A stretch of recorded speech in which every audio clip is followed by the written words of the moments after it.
선임병들의 구타와 학대를 견디다 못해 이등병이 스스로 목숨을 끊었습니다. 로인사이드. 오늘은 법, 논리와 상식에 대해 다시 생각하게 하는 대법원 판결 얘기 해보겠습니다. 김효정 기자 나와 있습니다.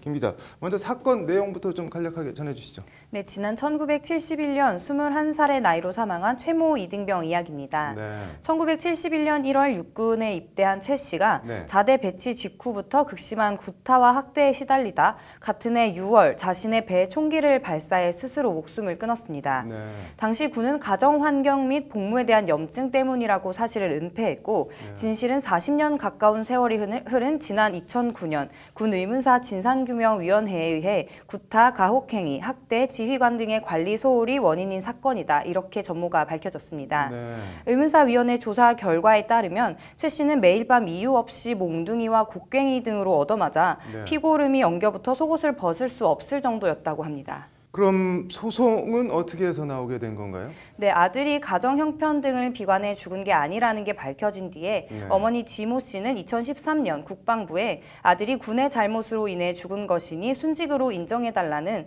사망 구분 재심사를 요청했는데요. 네. 국방부 중앙전공사망심사위원회는 순직 요건에 해당하지 않는다고 통보했고 이에 불복해 90이 넘는 지 씨가 지난 2015년 국방부 위원회의 결정을 취소해달라는 소송을 낸 겁니다. 네, 뭐 90대 노모의 원통하게 숨진 아들을 순직으로 인정해 달라는 소송. 그래서 1, 2심 판단이 어떻게 나왔나요? 1, 2심 재판부는 각각 다른 판결을 내렸는데요. 네. 결론만 말씀드리면 1심은 순직을 인정하지 않았고 네. 2심은 순직을 인정했습니다. 네.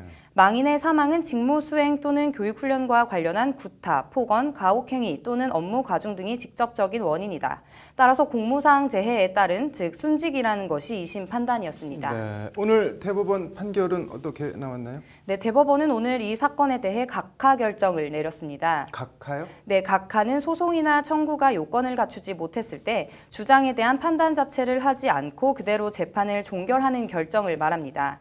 쉽게 말해 순직인지 아닌지 판단할 필요조차 없다는 게 오늘 판결 요지입니다. 네, 뭐 재판 쟁점이랑 각하 결정이 나온 판결 사유, 뭐 구체적으로 어떻게 되나요, 그럼? 네, 재판 핵심 쟁점은 국방부위원회 결정이 행정처분인지 아닌지인데요. 네. 행정처분이 아니라는 게 대법원 판단이었습니다. 네. 쉽게 말하면 국방부위원회 의결 사항은 보훈처 등이 순직 여부를 결정하는 데 참고자료일 뿐 그 자체가 구속력을 갖는 행정처분이 아니다. 네. 따라서 단순 참고자료에 불과한 국방부위원회 결정은 행정소송의 대상 자체가 못 되기 때문에 소송을 종결한다. 이런 내용입니다. 네. 즉 순직 인정 여부 자체를 판단하지 않고 재판 자체를 그냥 종결해버린 겁니다. 네.